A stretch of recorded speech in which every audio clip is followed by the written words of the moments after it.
Yes.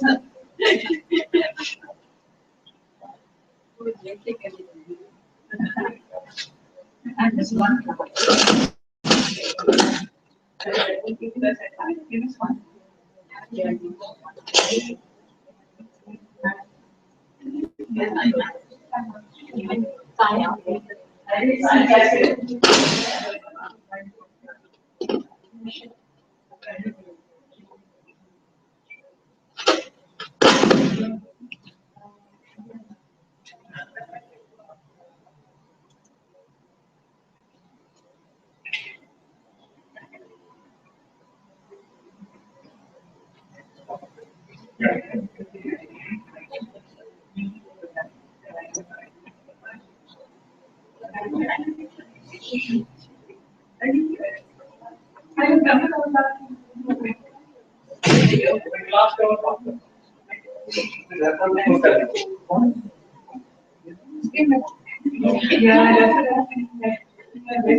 Sexy. Yeah. There are two. What are you?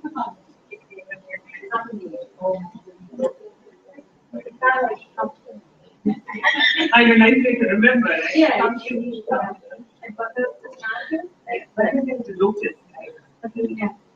Namaste and welcome to the 16th session of Patanjali Meditation 101 Comprehensive, as we have been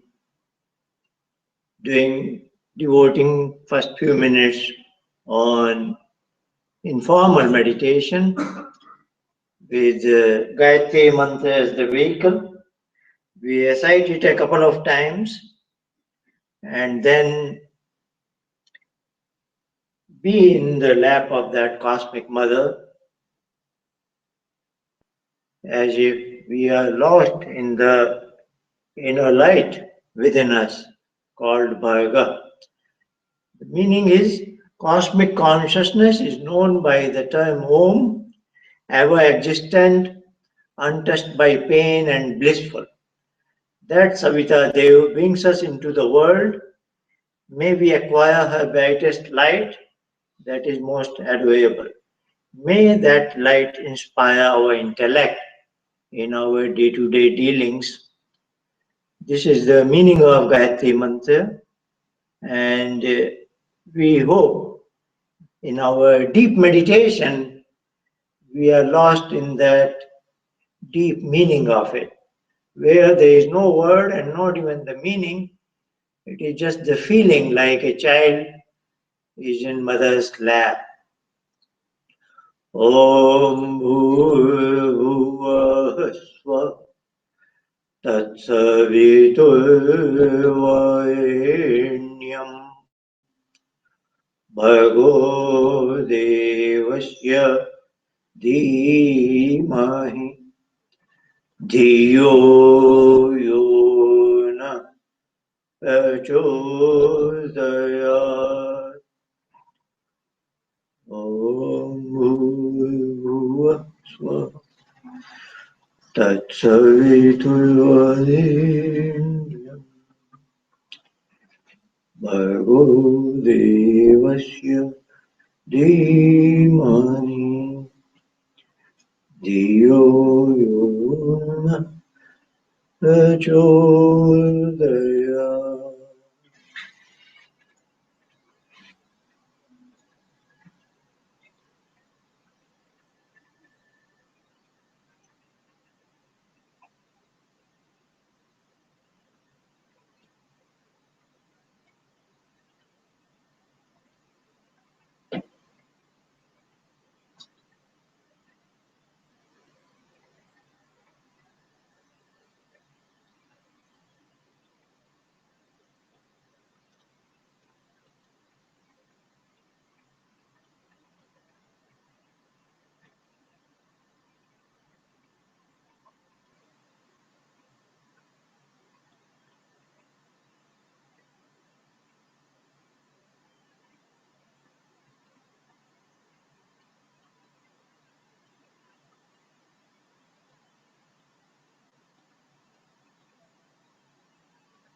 Oh, we may now casually open our eyes.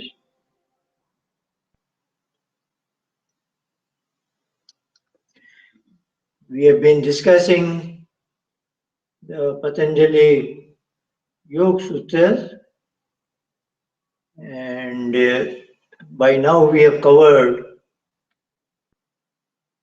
what he calls Yoga, Kriya Yoga and Ashtanga Yoga.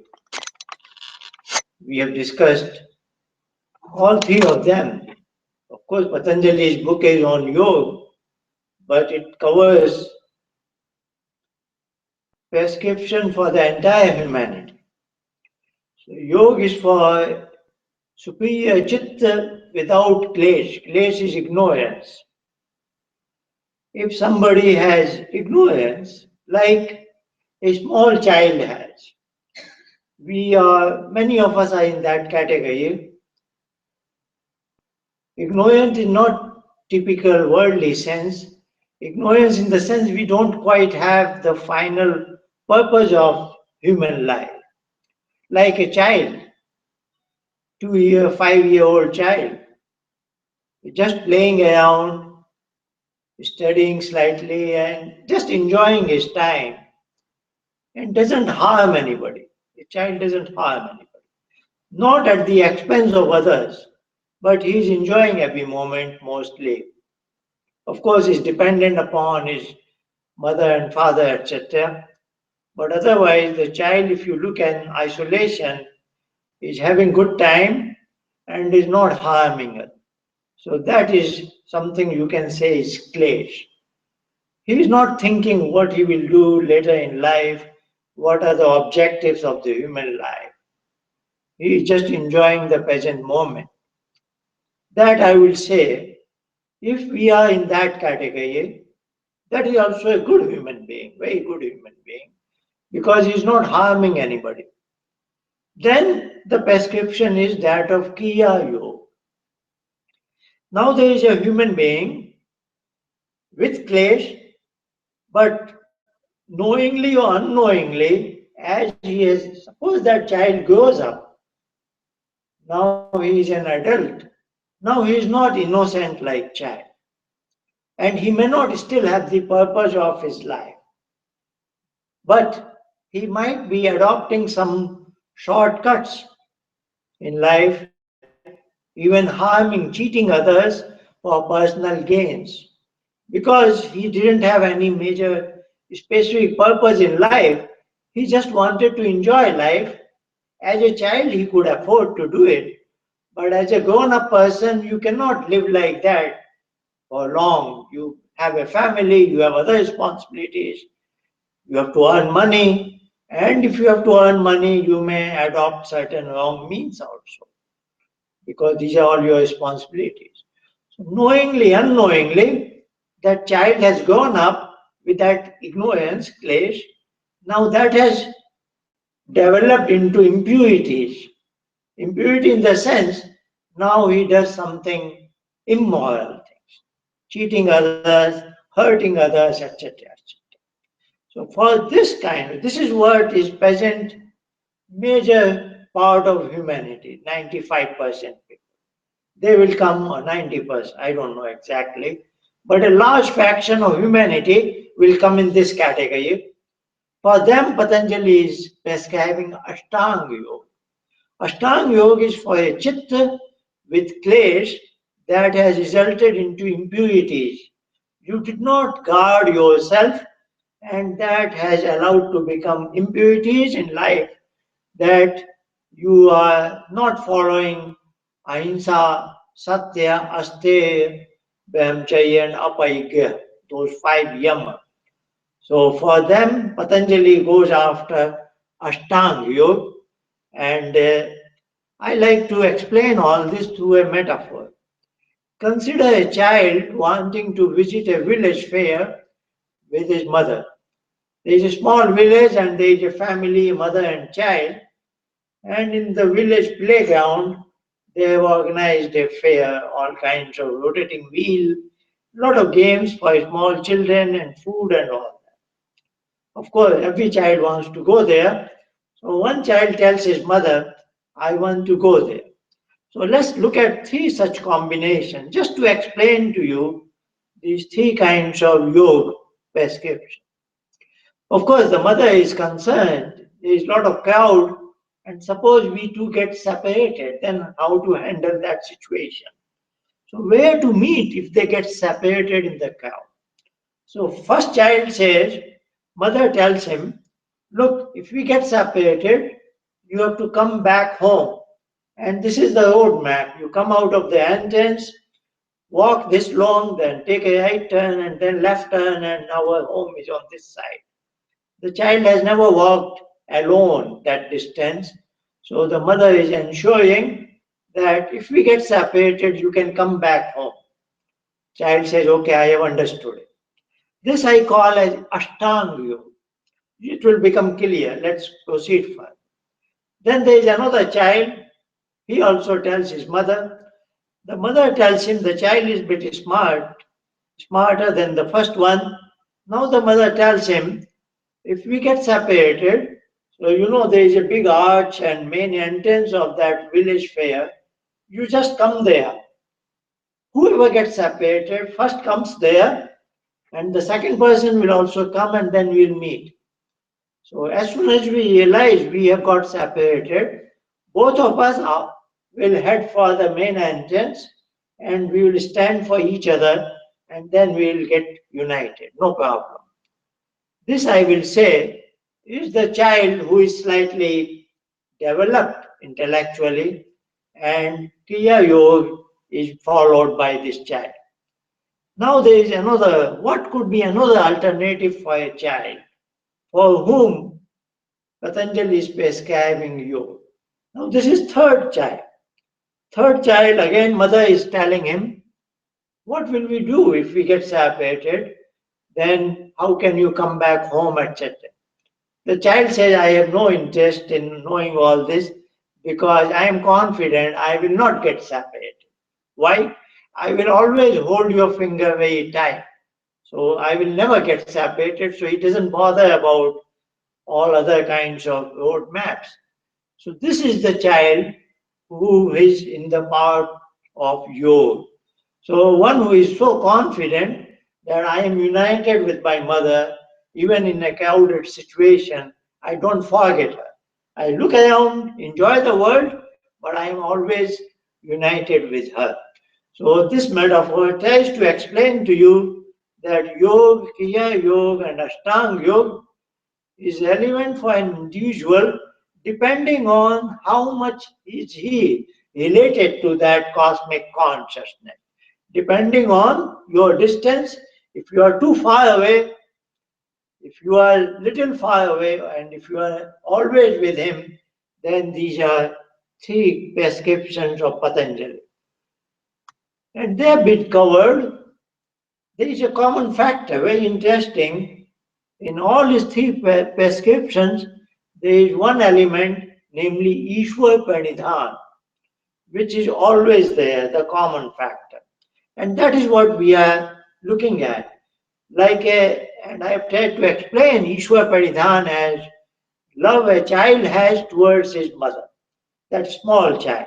So that is has been a model, and that is what we are trying to see now. Why Patanjali emphasizes Ishwar Pranidhan so much. That's why I took the example of mother and child visiting a fair. So in first chapter, when he is describing yoga, 1.23 is Ishwar Pranidhanadva. Then he describes the characteristics of Ishwar, that cosmic, all-pervading entity, consciousness. And then he says, Tasya Vachaka Pranava. He is known by this sound, which we use very often. Oh, this is the sound. This sound has a name, Pranav. So he is saying that that entity is known by this sound. Then he says, Tad japas tadartha bhavanam. We should recite this sound with the deep meaning, and it is not that oral recitation, like that child is just holding the finger. You is always connected. So if we are so much connected to that entity, then yoga is relevant for us. But of course, I will say, of course, I am giving us ourselves an allowance. I think, to be honest, we are all sitting together here in the category of Kriya Yoga, and that is what the way I have designed the course. What we do, a little bit of meditation in the early part of the session is based on what I call informal meditation, is in the direction of Kriya Yoga, where we are quite connected to her, but once in a while we get disconnected. So we use Gayatri Mantra as the vehicle to get to that main entrance of the village fair. And if we are very honestly going there, we will definitely find our mother there. So we are following Kriya Yoga in the first part of the session. At the last part, we again sit for what we call formal meditation. That is like Ashtanga Yoga. So it depends on you, an individual, what is clicking well with you. So you have to decide, and maybe once, if you are sitting for meditation twice a day, once you may adopt the Kriya Yoga prescription, and in the second part of the second time when you sit for meditation, you can be comfortable with Ashtanga Yoga, the formal meditation. It is up to you to decide, but deep in meditation, we have always said, whenever a thought wave is striking and I am likely to be disturbed by a thought wave in meditation, we say that you take a course to this sound, oh. This is the code word between me and my mind. I tell him, oh. That is to let him know that I want to be in union with my mother, for which necessary condition is to be disconnected from my secretary, my mind. So we are always taking recourse to this sound deep in meditation. So you can say that there is an element of yoga in our practice part when we are in meditation, but there is some kind of fluctuation. In Kriya Yoga, we have seen right at the start of the second chapter, Tapaswadhyaya Ishwar Pranidhanani Kriya Yoga. So Ishwar Pranidhan was there. In Ashtanga Yoga also, the 8 limbs are Yama, Niyam, Asana, Pranayama. And in the second limb of Niyam, Shauch, Santosh, Tap, Swadhyaya, Ishwar Pranidhanani Niyama. That is second point 32 state. So Ishwar Pranidhan is so important in Patanjali's prescription that it is appearing so many times there. And in Ashtanga Yoga, he says, what is the benefit of Ishwar Pranidhan? He says, Samadhi Siddhi Ishwar Pranidhana. Samadhi, the final limb of Ashtanga Yoga, is attained only if you have acquired Ishwar Pranidhana. Otherwise, you are disconnected from your mind, but you are not with him. So to be with him, you have to generate that love with him, you know. So that is what we say, to reciprocate love to the entity that loves me, as I did to my mother as a small child. So today the bottom line of, we are trying to wrap up what we have discussed in Yoga Sutra for last 15 weeks, 16th week this is on, and we are trying to have an overview that yes, what is emerging very vividly, very clearly is Ishwar Pranidhan. And it is something like, it should be very natural, like every human being as a child, every child has loved his mother. But that appears later. First, the child receives love from his mother. Few days, few weeks, you don't know what love is. Nobody has seen love, but somehow the child knows that my mother does so much for me, and all this is her love. And then he also develops some love for his mother, and he reciprocates. It's a second level. It is not that he loves his child first. First he receives, but he then gives. He doesn't have much to give. He can just smile at his mother once in a while, and mother is very contented. That is enough for her. So that is the way our life began. But now we are grown-up person. As an individual, we have gone through all ups and downs of our life, and now that is what Patanjali is teaching.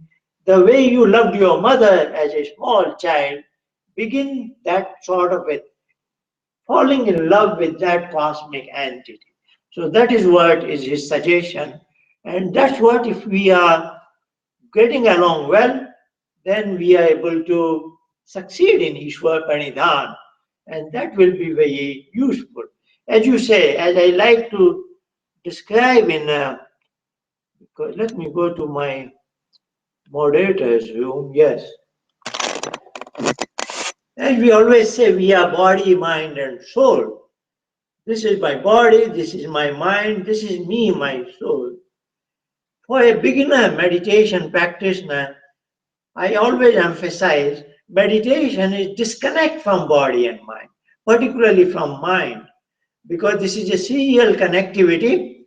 If my mind is thoroughly subdued, obviously my body functions are subdued. That's why Patanjali doesn't talk much about body, because body, anything happens in my body is directed by my mind. That is my closest entity, my personal secretary. For beginners in meditation, we try to say, let's subdue all that is happening in my mind and then disconnect from my mind. Now, the reason Ishwar Pranidhan is so important, that is the fourth entity here. If I have developed love for this Ishwar, then I will be pulled in this direction by that Ishwar Pranidhan. And that will help me to disconnect from my mind.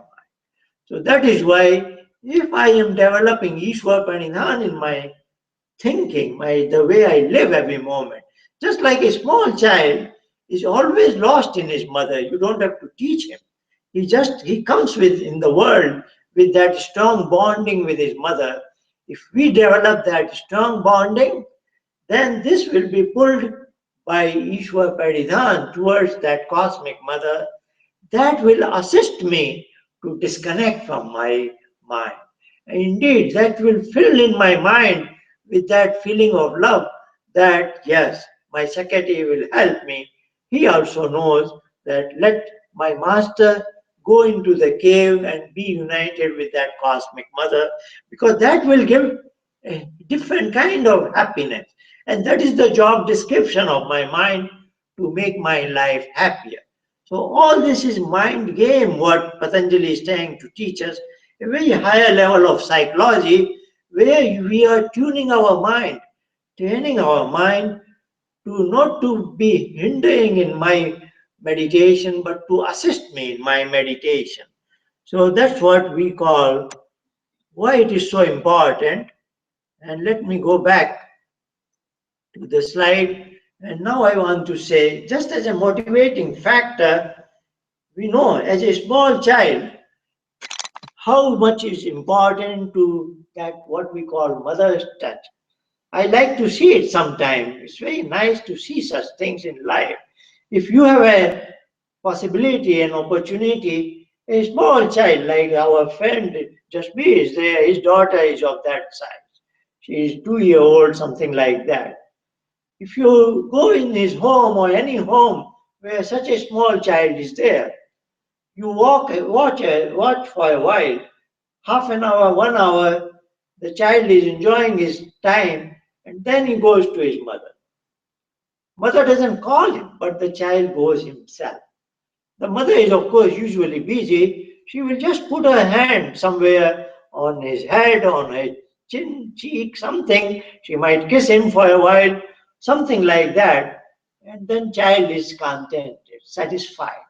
Then he goes and play around again for half an hour, 1 hour, 2 hours, again comes back. As if this is a charging station where he gets some inner energy, some sort of inner security or what, that this is so important for that child. And if you take that away, if a child has no contact, no access to his mother, we take pity on that child. That is like an orphan child. So that is what is so important, and that is what is needed for us as a grown-up person. That is why meditation is very, very important. It is very natural. This is food for the soul. We know what is the food for the body, food for the mind, is this kind of lectures, sessions, etc. But finally, no source exists in the world that can give you the food for the soul. Food for the soul, there is only one possibility, connecting to that entity, Ishwar. So that is what is so important. That's what makes a human being in this direction or going in the other direction. And that is why Patanjali's teachings are important, relevant for every human being, so that he can live proudly with a sense of pride that I am his child. Otherwise, you are disconnected and then it is very difficult. So, this is a small child and mother. We have seen what his everyday moment and everyday life is, and we should learn from that bonding. That is the similar bonding. I want to benefit from that mother's touch, where I have to go with no expectation, but whatever happens, I am very happy with. The child leaves for school and returns home. It's good if your child hugs you. Otherwise, you should teach him to do that.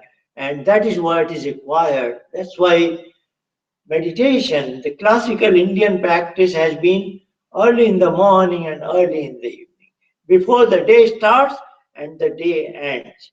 So, just like before the school starts and as the school ends.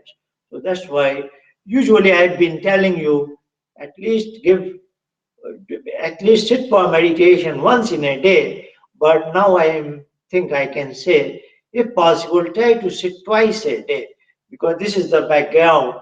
We start the day having charged with that charging station, that mother's touch, and also end our day with that same touch. Mother is visible but not her love. But child feels in all her acts. That sort of a thing now we should develop, that yes, anything I am getting in my life, even my next breath, even air, water, food, and even the mother I got in my childhood, all this comes from that cosmic mother. We should feel her love. And when I feel that I am obtaining so much of her love, I begin to reciprocate love to her. So you have to begin to feel that everything I am getting is coming from her, directly or indirectly somehow. So informal meditation is cosmic mother's touch. Disconnect from mind is a precondition, Kriya Yoga. So what we start with informal meditation, here we have sense of confidence that yes, I am not too far from her. I will recite some short mantra like Om Satchidananda, Om Gayatri mantra or something like that.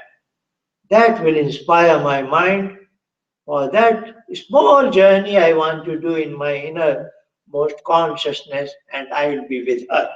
So it's like village fair. I just have to go back to the main entrance and I will find my mother there. That sort of confidence, then Kriya Yoga, that is what is Kriya Yoga. If you lack that confidence, if you haven't developed Ishwar Pranidhan to that extent, then Ashtanga Yoga is good for you, which we call formal meditation. Think of Ishwar as infinite consciousness in the universe, just as my soul is the consciousness in this body. So this is called as Yatha Pinde Tatha Brahmande.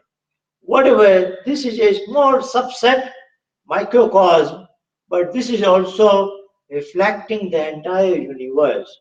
Because anything is happening, like my hands are waving now, it is because I have a consciousness of mind sitting inside.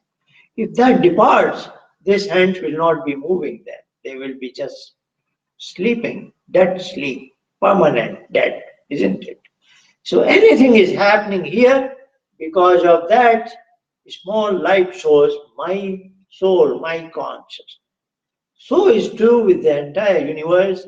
All the wonderful things happening, the earth moving, the solar system, and that microscopic solar system in every atom, where also electrons are. All this is happening, fantastic things. Even my body system is working. All this is happening because of that consciousness.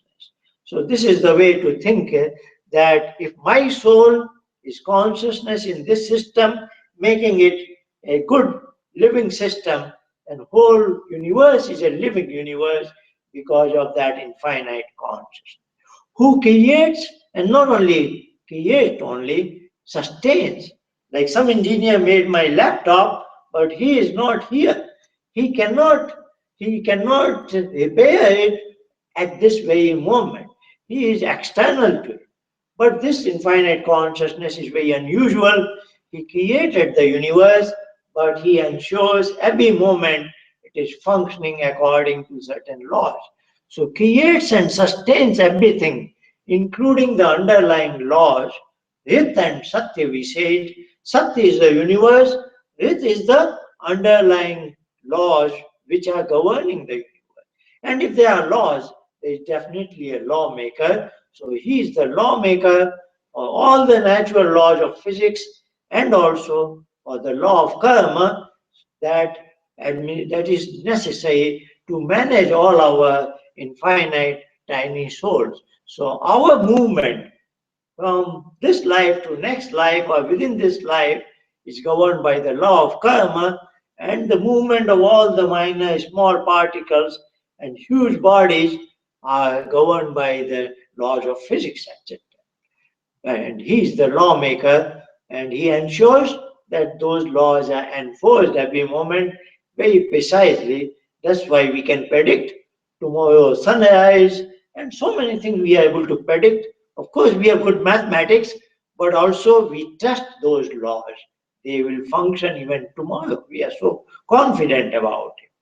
He only has sent me into this world as a human being with the instruments of body and mind, sufficient freedom to explore and achieve certain higher objectives, so that we minimize our shuddhi, impurities in mind, and also the ignorance, klesh part by and by. So we rise, we become more and more loftier person. Loftier person meaning my connectivity is to that entity is getting better. More you are connected, you are a better human being. It is very simple. Imagine working on her behalf as her employee. Detached action is calm. As your Ishwar Pranidhan will develop, you will not only love her, you will again say that whatever I am doing is to be surrendered to her on her behalf. So she is that infinite mother is making the universe work in certain direction. I will become a small part of that whole big mechanism. So I am part of my mother, just like a child enjoys doing things which his mother is asking. He cannot do much work, but those tiny things, and that gives him so much satisfaction because he knows this is what is expected out of him by the mother. In the same manner, once I start functioning like that, then I have no expectations of result. I don't want any rewards from my actions, though there is the law of karma, but we are not concerned about that. But I just keep on working. My employer is that Paramatma. I becomes a small instrument in her design.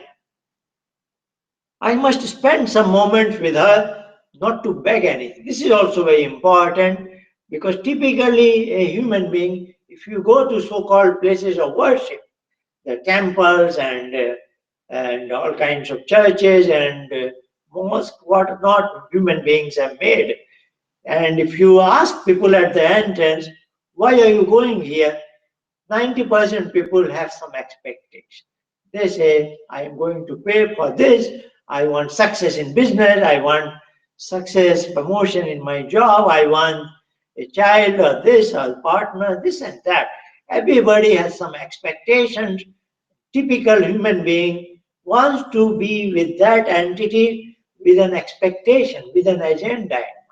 But as I said in the mother's touch example, a good child just goes to his mother just for sake of it. He has no expectation. And whatever the mother does, holding her hand on his head or feet or cheek or whatever, he is satisfied. That is the core and crux of the true Ishwar Pranidhana.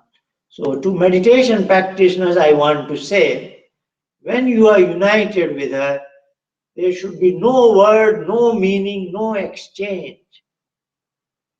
It should be fully a sense of gratitude for what you already have. If you expect anything, that is implicitly complaining something that she has not given to you. And in real world, nobody will tell his mother, you with a sense of complaint, isn't it?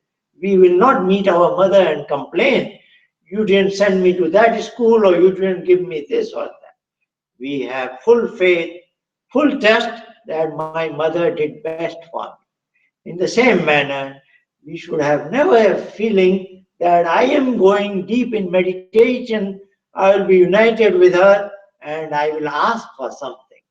Once you have that, when you have a feeling you will ask, that itself becomes a thought and that is no more a meditation.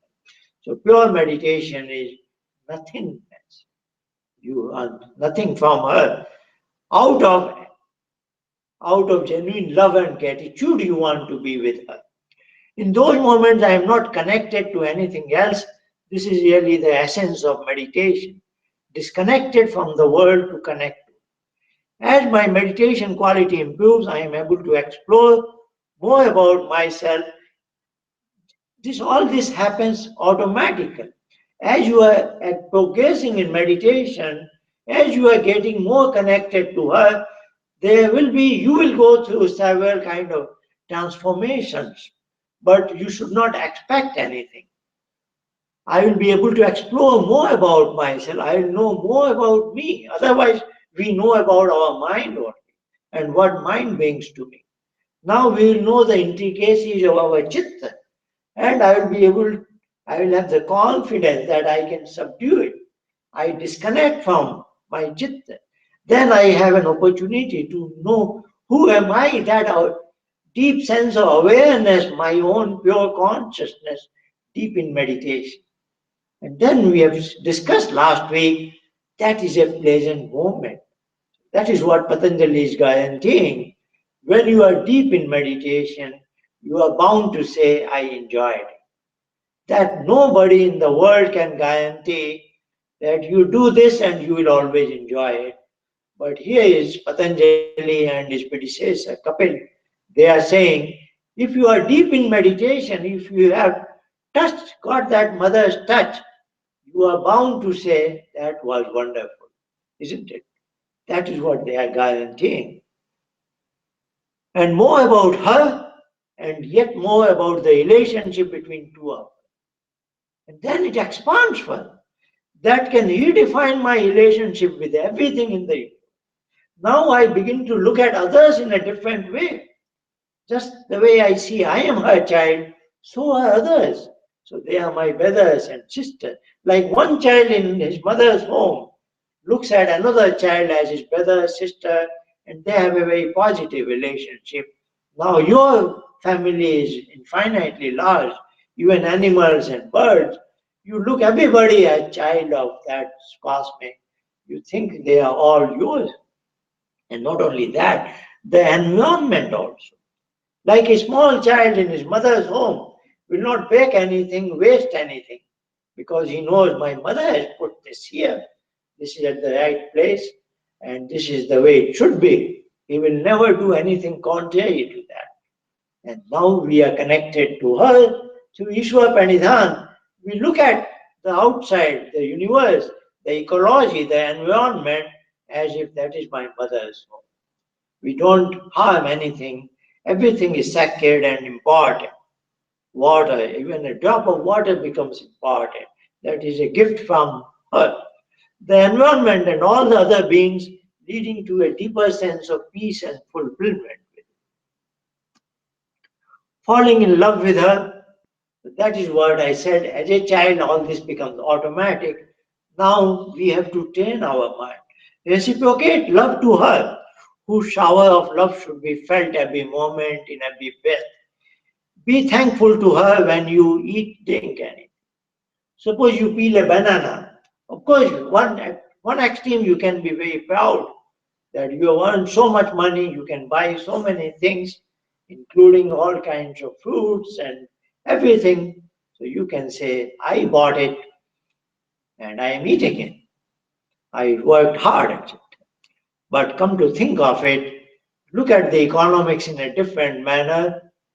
If all the top scientists of the world are given all the beautiful, magnificent laboratories and we tell them we are supporting you with so many billions of dollars, please make one banana. Nobody can make, isn't it? Billions of dollars investment, can scientists make one banana? They cannot make it.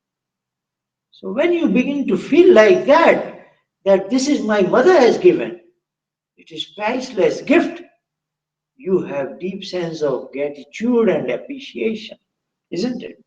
So that sort of a feeling you want to develop. Now every moment, anything natural, you should connect to that. So through those things you will be connected to her. And then it will go one step forward. Appreciate what you have in life and develop a sense of it. Like this is a wooden desk, I am using it. This is not made by that Ishwar. This is made by carpenter. This is a man-made object. But when you begin to look at it like this, even here, this will also remind you about her, because carpenter could not have made it without wood. And the wood came from Paramatma. He has made all the trees with. So that way is not only a banana, even a natural, even synthetic, artificial, man-made objects will remind you about Ishwar, and then you will begin to see every moment you are enjoying that shower of love and you want to reciprocate. Think of her when you see natural beauty anywhere and extend it to human-made things, like I gave you this example of the podium. She is closest to you than anybody else. Even when I'm in deep sleep, she takes care of all those background forces. My breathing, my heartbeats. We are in out of the world, but she does it on my behalf. That is why even the next breath is due to her. So she's so close to me, and we don't want to, we cannot give anything to her. But let us at least reciprocate that love to her. So that's where we are. Let's sit for what we do in our, okay, this is, so today our, like I like to show this slide every time, I want you to be feeling that what all you can expect from your daily practice of meditation. So in the early part, we have seen what is above that line, the usual thing, relaxed mind, calm mind, and all that, better concentration and all that. That is going to happen, even what we say mindfulness. But beauty about Patanjali meditation is total disconnect. Total disconnect from mind means connected to her. That is why we are so much emphasizing total disconnect from mind. Because if you are not disconnect from mind, you are not connected to her. That is why that is so important. And in those moments, she is servicing your mind. She hugs you as well as she services your mind. Transformation in mind, the baggage of stress is removed. It is always a pleasant experience because you are hugging your that Supreme Mother. Then last week we saw new insights. In your mind, she gives you a flash of new ideas. And today we have seen this is the, we are now mature. What is our precious wealth? I call it as love index. I've seen in my life, I was very weak in love. Of course, we get married, we have children, and we assume we know love. But I tell you, at one point I realized I was very weak in it. How did I realize? Because when my meditation got better, then that love thing appeared. Then I realized 10 years ago I was stupid. It is all relative. Unless you come out of that shell, you don't know there is a wonderful world outside, isn't it? So unless your love index rises, you will not be able to know that your love index is low value. It needs to rise and nobody can argue, nobody can explain it to you that how it can arise. It can happen when you are deep in meditation. So as you are succeeding in meditation, your Ishwar Pranidhan is developing, and that itself is raising your index, and then you will realize, oh, now I know what is love, to give without any expectation, because that is what Paramatma does. He does it in infinite measure, and he is elevating my stature in slight level, isn't it? So that is what, it is a beautiful journey, and this will have enormous, I have seen in my life. Nothing I say here is just bookish. I tell you what I have seen in my life, and I have seen it. It just changes the way you look at others, other things, and so on. So forth. Let's move on. Last 10 minutes or so, we devote to our what we call formal meditation based on Ashtanga Yoga. And I hope you don't mind. Please allow me 2 minutes extra. Just get carried away and talk so much. Okay, going into my moderate, assume those 5 steps. Body posture. Just ensure your body is elastic as much as possible.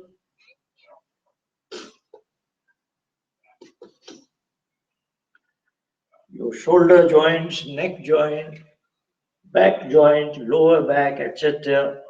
All this should be without any kind of stiffness. Okay, now we do 3 cycles of deep breathing, each cycle with 4 phases, and doing the Kumbhak mode, what is called retention mode, when we hold the breath out or within, we just recite within our mind, Om, Om. Let's do that. Deep breathe out.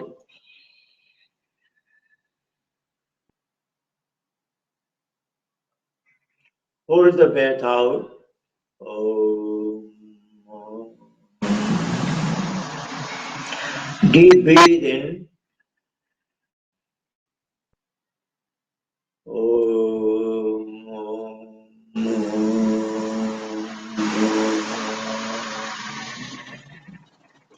Breathe out. Om. Breathe in. Om.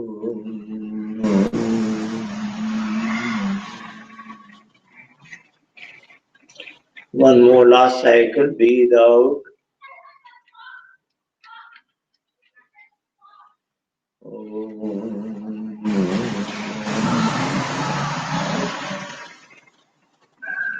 Breathe in.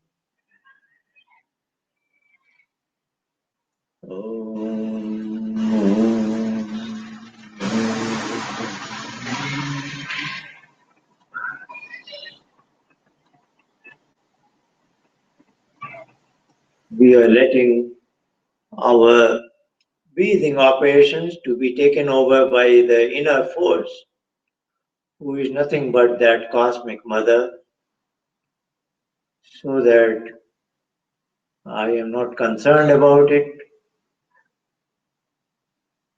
It happens in the background. We don't want to be aware of our body or about our breathing in meditation, not even about our mind functions. Now we instruct our mind with that sound 5 times. As soon as the sound is over, we focus our mind at between the 2 eyebrows, insist it settles down there, half a minute or so, and then we disconnect from it and then walk deep into the sky that exists in our forehead. And also we see bright light that guides us into the sky. In those moments, if a thought wave is entering, we should repel it with that sound Om again. We don't want to entertain any thought wave. Let's recite this sound. Om.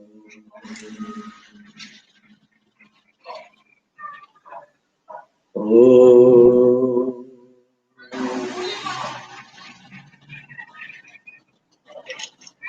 Om.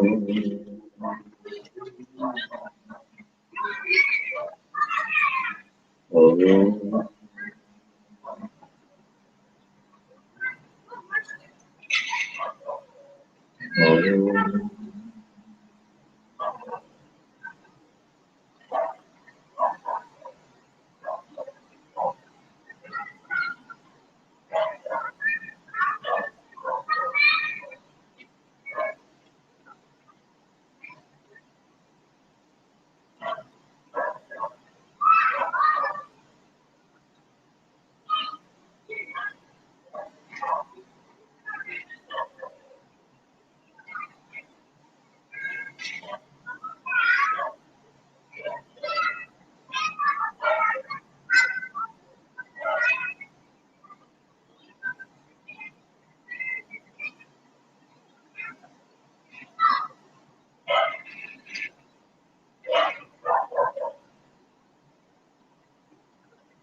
gradually open our eyes.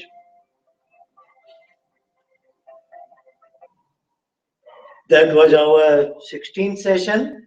We have one more session. That would be the end of the course. Thank you for joining us today and see you next week. Namaste.